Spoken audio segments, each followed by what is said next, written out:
नमस्कार सम्पूर्णमा म राकेश गिरी। आज पनि हामीले प्लान्ट किलिङ पिप्राबाट चाहिँ एउटा कृषकलाई महत्त्वपूर्ण कुराहरू छलफल गर्न गइरहेका छौँ। बिरुवालाई चाहिने खाद्य तत्त्व, सूक्ष्म खाद्य तत्त्व र के अरे माइक्रो हुन्छ है। माइक्रो र मैक्रो दुईटी गरेर 16वटा एलिमेन्ट हो। त्यसमध्ये चाहिँ 13वटा एलिमेन्ट चाहिन्छ र मुख्यमा चाहिँ प्रमुखमा चाहिँ के हुन्छ भन्दाखेरि एनपीके नाइट्रोजन, फस्फोरस र पोटास हुन्छ। त्यसमध्ये अर्को सहायक है, सहायकको कुरा गर्छौँ। सहायकमा चाहिँ के छ भन्दाखेरि क्याल्सियम, म्याग्नेसियम र सल्फर हुन्छ है। यसमध्ये यो चाहिँ इमोबाइल हो। इमोबाइल जसलाई हामी के भन्छौँ भन्दाखेरि स्थिर भन्छौँ है, र यो दुईटै चाहिँ मोबाइल हो, जसलाई चलायमान भन्छौँ। अस्ति नै हामी कुरा गरेका थियौँ चलायमान के भन्ने भन्दाखेरि यो एउटा बिरुवा छ है, बिरुवा भयो। बिरुवा छ भने यसको जरा छ भने हामी सल्फर चाहिँ यहाँ यो ठाउँमा चाहिँ सल्फर दियो भने, यसलाई दियो भने यो चाहिँ पानीमा घुलेर यसको जरासम्म जान सक्छ अथवा जराले लिन सक्छ। यो घुलेर सल्फर यताउता जाने भएकोले यसलाई चाहिँ के भएको हो भनेको हो, मोबाइल एलिमेन्ट भनेको हो। त्यही भएर चाहिँ सल्फर जराइमा हाल्नुपर्छ भने छैन, यताउता छरिदिनु भएन, पानीमा घुलेर यसको जराले लिन सक्छ अथवा जरानिर जान सक्छ। अब अहिले गहुँको सिजन आएको छ। गहुँको सिजनमा चाहिँ सल्फरको के काम हुन्छ, के काम गर्छ अथवा किन सल्फर चाहिन्छ भनेर त्यसको बारेमा चाहिँ कुरा गर्छौँ है। हेर्नुहोस् अब सल्फर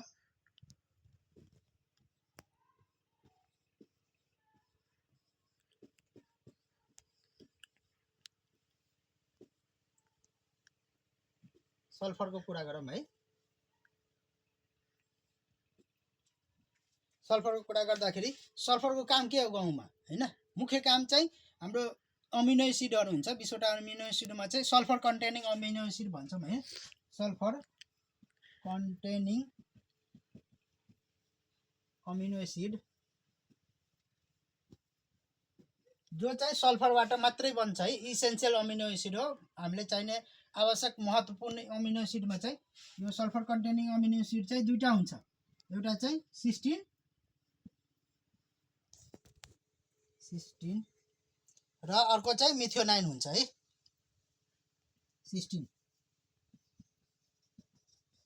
र अर्को मिथ्योनाइन। सिस्टिन र मिथ्योनाइन अमिनो एसिड केबाट बन्छ भन्दाखेरि यही सल्फरबाट बन्ने हो। यो सल्फर नभइकन सिस्टिन र मिथ्योनाइन अमिनो एसिड बन्न सक्दैन। यो अमिनो एसिड के हो भन्दाखेरि सिम्पल भन्दाखेरि प्रोटिन भन्न सक्छौँ है। प्रोटिन, यो प्रोटिन बनाउनलाई चाहिने अमिनो एसिड, चाहिने चिज भनेको अमिनो एसिड हो। अमिनो एसिड जोड्दै जोड्दै गएर चेनमा बन्छ, चेन भएपछि त्यो प्रोटिन बन्ने हो। अब त्यही amino acid sulphur containing amino acid, सल्फरबाट बन्ने अमिनो एसिड भनेको सिस्टिन र मिथ्योनाइन हो। अब सिस्टिन र मिथ्योनाइनको काम के हो भन्दाखेरि एउटा त प्रोटिन बनाउने भयो, अर्को चाहिँ ओइल सिक्रिसन, ओइल सिक्रिसन भन्छौँ अथवा भनौँ न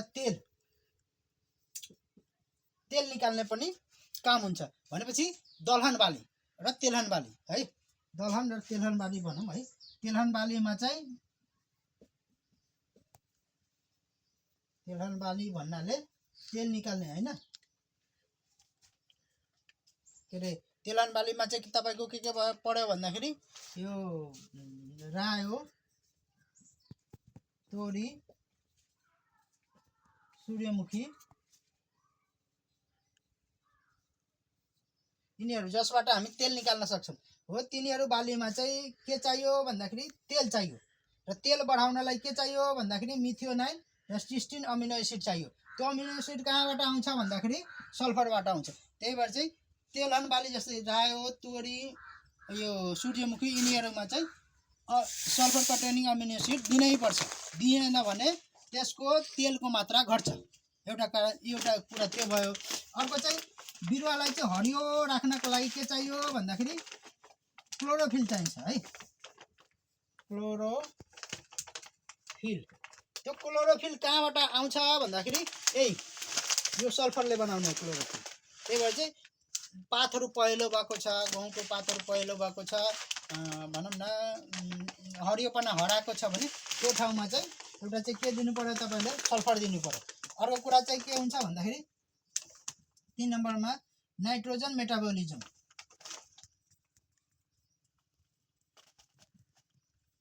नाइट्रोजन कहाँ कुन खादमा पाउँछ भन्दाखेरि युरिया र डिएपी भन्न सक्छौँ। अझ डिएपीमा 18% मात्रै हुन्छ हैन, डिएपीमा 18% नाइट्रोजन हुन्छ र युरियाको कुरा गर्दाखेरि युरियामा 46% नाइट्रोजन हुन्छ। त्यो 46% नाइट्रोजन अपटेक गर्नलाई, लिनलाई, बिरुवालाई भनौँ न सोच्नलाई त्यसको मेटाबोलिजम बढाउने भनेको कसले हो भन्दाखेरि सल्फरले हो।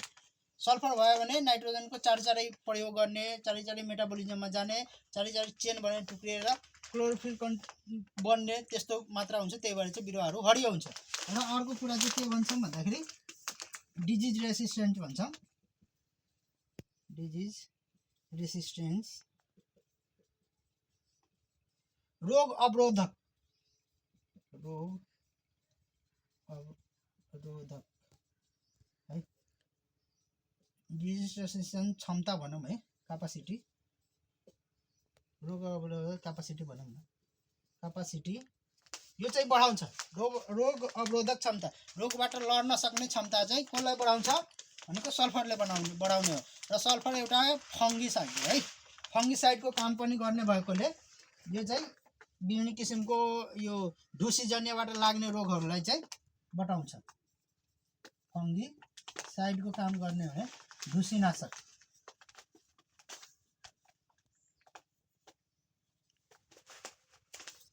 ढुसीनाशकको काम गर्ने भएकोले यसले चाहिँ के भन्छौँ भन्दाखेरि एउटा डिजिज रेसिस्टेन्ट पावर पनि बढाउँछ। अर्को चाहिँ नाइट्रोजनको मेटाबोलिजम बढाउँछ, धेरै हरियोपना ल्याउँछ, क्लोरोफिलको मात्रा बढाउँछ, हरियोपना ल्याउनु।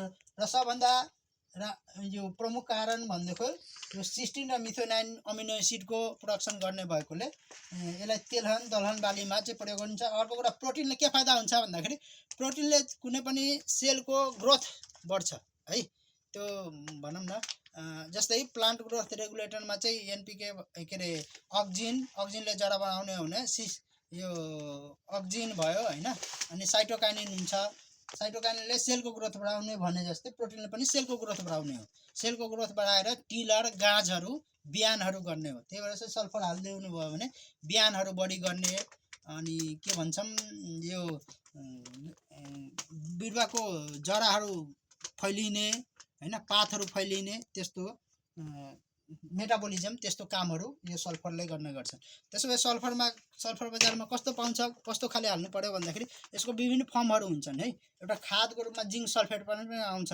यस्तो जिङ्क सल्फेट हेर्न सक्नुहुन्छ है। जिङ्कमा यसमा हेर्नुहोस् त, यो जिङ्क छ है, जिङ्क सल्फेटमा जिङ्क 21% छ, सल्फर चाहिँ 10% छ। यस्तो पनि पाउन सकिन्छ। अर्को यो चाहिँ के भन्छ भन्दाखेरि दुईटा डुअल फर्ममा भयो, जिङ्क सल्फेटको फर्ममा भयो। अर्को कुरा हाम्रो चाहिँ यो यस्तोमा पनि पाउँछन्, सल्फेट्समा पनि पाउँछन्। यो चाहिँ कस्तो भन्दाखेरि डब्लुपी को फर्ममा हुन्छ है, वेटेबल पाउडरको फर्ममा हुन्छ है। यो पानीमा घुल्ने हो। अर्को चाहिँ यो एउटा यस्तो पनि आउँछ, यो चाहिँ सल्फर 90% हो। यो चाहिँ 80% को हुन्छ है।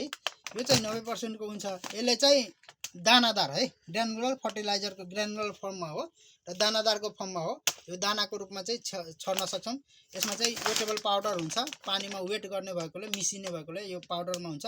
अर्को यसमा पानीमा मिसाएर पनि छर्न सक्छौँ। अर्को एउटा चाहिँ के हुन्छ भन्दाखेरि डब्लुडिजी भनेर आउँछ है, डब्लुडिजी भनेर आउँछ, वाटर डिस्पर्सेबल ग्रानुल्स। त्यसमा चाहिँ पानी हिँडिरहेको बेलामा पानीमा भिजेर जाने भएकोले यसलाई डब्लुडिजी हुन्छ। डब्लुडिजीको फर्ममा पनि पाउने गर्छन्। यस्तो रूपमा बजारमा पाउने गर्छन्। तपाईहरुले चाहिँ यस्तो रूपमा किनेर आफ्नो खेतबारीमा चाहिँ सदुपयोग गर्न सक्नुहुन्छ। हस्, धन्यवाद।